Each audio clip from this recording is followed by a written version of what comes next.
نحمدہ و نصلی علی رسولہ الکریم اما بعد فبسم اللہ الرحمن الرحیم۔ 11ویں پارے کی ابتدا کے اندر اللہ رب العزت نے انہی منافقین کا تذکرہ کیا کہ جو غزوہ تبوک سے پیچھے رہ گئے تھے۔ ان منافقین نے رسول اللہ صلی اللہ علیہ وسلم کے سامنے اپنے عذر پیش کرنا شروع کر دیے، تو اللہ رب العزت نے ان کے متعلق رسول اللہ صلی اللہ علیہ وسلم کو 3 حکم دیے۔ پہلا یہ کہ ان سے یہ کہہ دیں کہ اپنے جھوٹے عذر اور جھوٹی مجبوریاں بیان نہ کریں،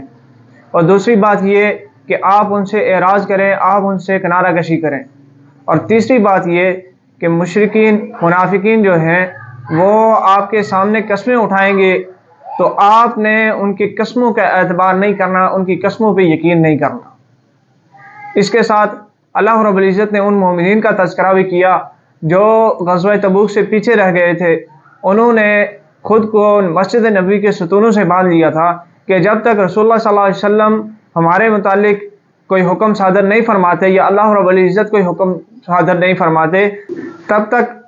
ہم اسی حالت میں رہیں گے۔ پھر اس کے بعد ایک مسجد کا تذکرہ ہے جسے مسجد زرار کہتے ہیں، جو اصل میں مسجد نہیں تھی بلکہ منافقین کی ایک سازش تھی کہ انہوں نے مسجد کے نام پر ایک عمارت بنائی جہاں پہ ان کا مقصد یہ تھا کہ بیٹھ کے وہ مومنوں کے خلاف، رسول اللہ صلی اللہ علیہ وسلم کے خلاف، دین اسلام کے خلاف فتنے کر سکیں، اور جتنے بھی دین دشمن لوگ ہیں ان کے لیے وہاں پہ پناہ گاہ ہو۔ تو پہلے انہوں نے کہا رسول اللہ صلی اللہ علیہ وسلم سے کہ آئیں اس مسجد کے اندر نماز پڑھیں، لیکن رسول اللہ صلی اللہ علیہ وسلم نے فرمایا کہ میں غزوہ تبوک سے واپس لوٹ کے اس مسجد میں جاؤں گا۔ لیکن جب غزوہ تبوک سے واپس لوٹے تو اللہ رب العزت نے مسجد زرار کی حقیقت آپ صلی اللہ علیہ وسلم کے اوپر کھول دی، اور آپ صلی اللہ علیہ وسلم نے صحابہ اکرام کو بھیج کر کہا کہ اس عمارت کو منہدم کر دو۔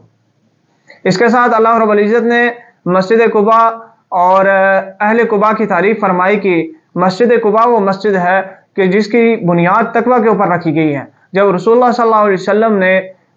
مکہ مکرمہ سے ہجرت کی اور مدینہ منورہ گئے تو سب سے پہلے انہوں نے قباء کے مقام کے اوپر ایک جگہ نماز پڑھی، وہیں پہ مسجد قباء ہے، اور اہل قباء کی تعریف کی کہ وہ لوگ اللہ رب العزت سے توبہ بھی کرنے والے ہیں اور صفائی پسند، طہارت پسند لوگ ہیں۔ اس کے بعد بیعت عقبہ کا ذکر ہے کہ کیسے مدینہ منورہ سے آئے ہوئے 70 لوگوں نے، جن میں مرد و خواتین شامل تھے، انہوں نے رسول اللہ صلی اللہ علیہ وسلم کے ہاتھ کے اوپر اسلام قبول کیا اور یہ عہد کیا کہ اللہ کے سوا کسی کی عبادت نہیں کریں گے۔ رسول اللہ صلی اللہ علیہ وسلم کی حمایت کا، رسول اللہ صلی اللہ علیہ وسلم کی حفاظت کا انہوں نے عہد کیا، اور اس کے ساتھ اللہ رب العزت نے فرمایا کہ اللہ رب العزت نے مومنوں سے ان کی جانوں کو، ان کے مالوں کو خرید لیا ہے جنت کے بدلے میں۔ اس کے بعد ان 3 صحابہ اکرام کا ذکر ہے جو مخلصین تھے لیکن کسی وجہ سے غزوہ تبوک کے اندر شامل نہیں ہو سکے۔ انہوں نے رسول اللہ صلی اللہ علیہ وسلم کے سامنے خود کو پیش کیا، معافی کے لیے پیش کیا، لیکن اللہ رب العزت کا حکم نہیں تھا، اس لیے رسول اللہ صلی اللہ علیہ وسلم نے ان سے بات کرنا چھوڑ دی، صحابہ اکرام نے بات کرنا چھوڑ دی، حتیٰ کہ انہیں حکم دیا کہ وہ اپنی بیویوں سے بھی الگ رہیں۔ تو 50 دن کے بعد اللہ رب العزت نے ان 3 صحابہ اکرام مومنین مخلصین کی توبہ کو قبول فرمایا۔ پھر اللہ رب العزت نے رسول اللہ صلی اللہ علیہ وسلم کی صفات کو بیان کیا کہ اللہ رب العزت نے تم پر یہ احسان کیا کہ تمہیں میں سے ایک نبی کو بھیجا، یعنی تمہاری طرح انسان ہے لیکن افضلیت کے اعتبار سے وہ تم سے بہت زیادہ بلند ہے، اور اس کے ساتھ وہ تمہاری تکلیف کو محسوس کرتا ہے، تمہارے لیے بہت حریص ہے کہ تم جنت میں جانے والے بن جاؤ، جہنم سے بچ جاؤ، اور اس کے ساتھ یہ بھی فرمایا کہ وہ مومنوں کے اوپر بہت ہی مہربان ہے۔ اس کے بعد سورہ یونس ہے۔ سورہ یونس کے اندر چونکہ یونس علیہ السلام اور ان کی قوم کا ذکر ہے تو اسی مناسبت سے اس کا نام سورہ یونس رکھا گیا ہے۔ اس کے اندر اللہ رب العزت نے سب سے پہلے ان مشرکین کے اعتراض کا جواب دیا جو یہ سمجھتے تھے کہ اگر اللہ رب العزت ہمارے لیے ہدایت کا فیصلہ کرنا چاہتے ہیں، ہمیں ہدایت دینا چاہتے ہیں تو کسی فرشتے کو بھیج دیتے یا کوئی اور انتظام فرما دیتے۔ تو اس شبے کا ازالہ ہوا کہ اگر اللہ رب العزت نے انسانوں کی ہدایت کے لیے انسان کو ہی نہ بھیجا ہوتا تو انسانی عذر پیش کرتے کہ یہ تو فرشتے ہیں، یا کوئی اور عذر رکھ سکتے تھے، لیکن اللہ رب العزت نے ایک انسان کو ہی ان کے درمیان بھیجا، نبی بنا کے بھیجا، جو اللہ رب العزت کا پیغام لے کے ان کے پاس آیا۔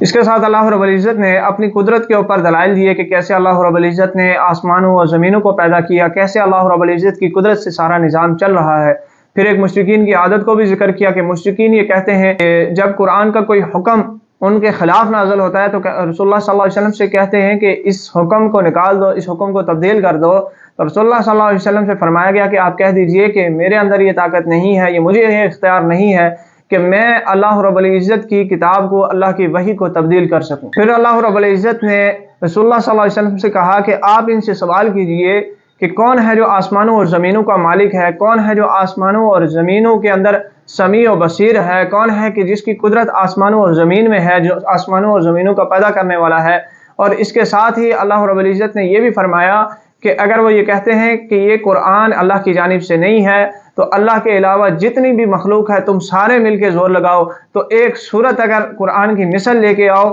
کہ تم سچے ہو۔ اس کے بعد اللہ رب العزت نے اپنے قدرت کے دلائل کو پیش کیا، اس کے ساتھ ہی حضرت نوح علیہ السلام کا تذکرہ کیا کہ کیسے حضرت نوح علیہ السلام نے ایک طویل وقت اپنی قوم کو اللہ رب العزت کی طرف بلایا، لیکن قوم میں سے چند لوگوں نے حضرت نوح علیہ السلام کی دعوت کو قبول کیا۔ اسی طرح حضرت موسیٰ علیہ السلام اور حضرت ہارون علیہ السلام کا تذکرہ ہے کہ کیسے فرعون کے دربار میں جا کے انہوں نے فرعون کو اللہ رب العزت کی وحدانیت کی طرف بلایا۔ پھر اس کے بعد حضرت یونس علیہ السلام اور ان کی قوم کا ذکر ہے کہ حضرت یونس علیہ السلام کی قوم نے انہیں جھٹلایا۔ حضرت یونس علیہ السلام نے جب انہیں عذاب کی پیشنگوئی کی کہ تمہارے اوپر ایک عذاب آئے گا، تو اللہ رب العزت کا تو یہ ضابطہ ہے کہ جب کسی کے بارے میں عذاب کا فیصلہ کر دیں تو اللہ رب العزت پھر اس قوم سے عذاب کو ہٹاتے نہیں ہیں، کہ واحد ایک یونس علیہ السلام کی قوم ہے کہ جس کے اوپر عذاب کے آثار ظاہر ہونے کے بعد اللہ رب العزت نے ان سے عذاب کو ہٹا دیا۔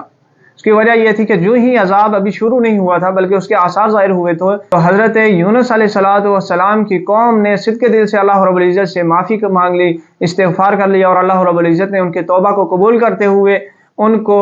معاف کر دیا، ان سے عذاب کو ہٹا دیا۔ 11 پارے کے مختصر مضامین آپ کے سامنے رکھے۔ اللہ پاک جو کچھ کہا سنا اس پہ عمل کی توفیق عطا فرمائے۔ وآخر دعوانا الحمدللہ رب العالمین۔